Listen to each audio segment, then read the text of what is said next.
This one lang. So, how much capacity yung kinanglan sa i-install kay customer if si customer wanted na magpa-install sa solar sa iya balay. So, because now we could also compute every appliances nga ada sa iya balay, we could also do that. But just to give lang estimated capacity, we are asking customers to give us their monthly bill. So for just a very close sa capacity nga install kay customer, we could ask from the past 3 months yung monthly bill. So for this example, we have here a monthly bill that is having a 1,086 kilowatt hour consumption for the whole month. So for that solar capacity, we're just dividing that for 30 days, then 4 hours per day. That is the sun peak here in the Philippines. So if we assess how much kilowatt capacity of customer is consuming a 1,086 kilowatt hour, so we could recommend to have a 9 kilowatt capacity or either depende man kis as availability sa aton inverter. But we could also adjust to the number of panels. And also, one thing din nyo i-consider ta is the availability of sang roof ni client. If pila ka solar panel ang kaya sa ato, because some of the roof orientation will also matter kung pila ka panel sa ato ni-install. So, mo ginang permi i-consider natin. Okay, next slide. So, we could recommend either 8 kilowatt or 10. So, either below or above of the average one. So, next. So, if si customer, we will be having the 8 kilowatt capacity based on her monthly consumption sa iyang monthly bill. So we could use a 560 watts panel. So that's also one thing I consider the capacity of panels nga i-use sa rooftop ni customer. So for that, the 560 watts panel has the VOC of 46.4 volts.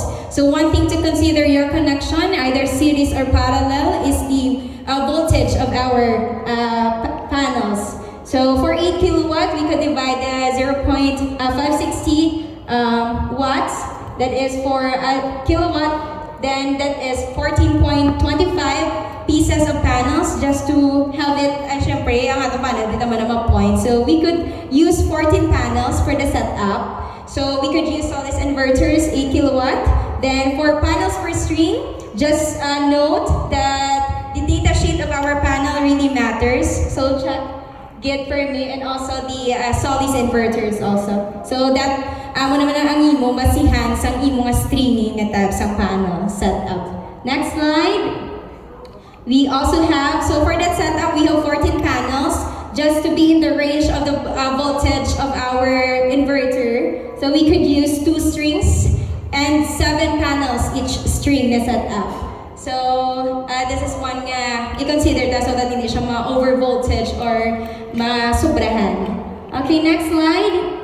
We also have, kung may natas 2 sets of 7 panels that is connected in series because hindi man siya maglapaw because the range of our inverter is from 90 volts. So dapat hindi below sa 90 volts ang capacity sa atong panel and hindi man maglapaw sa 435. So if we have 2 sets and 7 panels per string, so that's 324 volts.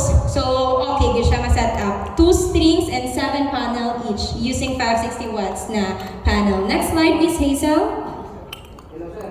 Alright, so for computation, just for the aspiring to be solar installers, so paano tayo compute ang materials na kinanglan i-install sa balay ni customers. So this is much more do gina-estimated talaga for me lang ginagamit. But also, ang pinaka-importante gid is ang site visit. So during the time of your site visit, you could assess gid if depende sa orientation sa iyato, ang man matter ang quantity sa materials nga use naton. So this is just a estimated nga ginagamit or aton nga basis in computing naman sa aton nga setups. So next slide.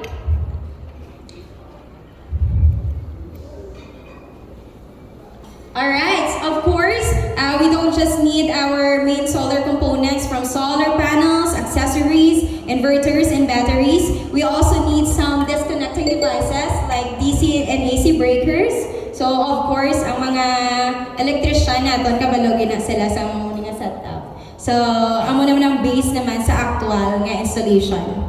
Alright, so next slide.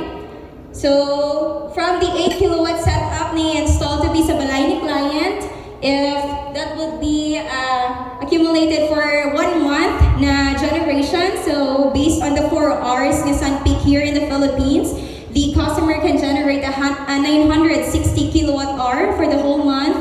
And if it is ang rate sa aton Negros Power or any grid nga anhan niya, it's 14 pesos. Then the savings of the customer is 13,440.